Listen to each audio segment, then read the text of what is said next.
Bihis na bihis tayo. Kasi last checking ko sa dugo. Ayan po. Last checking ko sa dugo. Finish na ang 6 months na iniinom ko ng gamot para sa pimples ko. So last checking ngayon. Inshallah okay na lahat. Pero wala na problema. Hindi na kami balik. Ayan po. Sana hindi na bumalik yung pimples ko. Okay na lahat. Ayan po.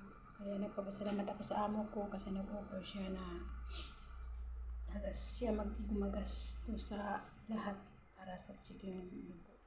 Alam nyo guys, sobrang mahal yung gamot every month. Lalo na pagpunta doon, nakaka-perwisyo sa mga anak. Pero nagpapasalamat din ako sa Panginoon na binigyan ako ng ganito.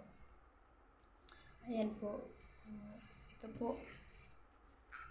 Suot na tayo ng pagwakwak.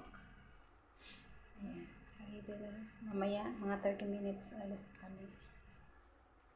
So, ito, sa wakas, natapos na din.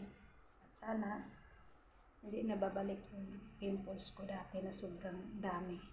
So, sa dami-dami kong amo, ito pa yung amo ko. Kaswerte talaga ako ng amo sila po yung nag-offer. Dalhin ako sa ospital para sa gamot. So, yung doktor ko is yung taga-India. Ayan po. Sobrang galing. At okay na ngayon lahat. Sana bigyan ako ng cream ngayon para sa mga ano-ano sa pimples ko dati, di ba? Nag-iitim. Kaya, yan sana ako. At mag-prayer tayo na matapos na to at okay na lahat sa dugo ko. Checking lahat. Para pag-uwi, clear. Ayan po. Salamat sa guys. Sa lahat ng suporta niyo. This na to. Thank you sa lahat.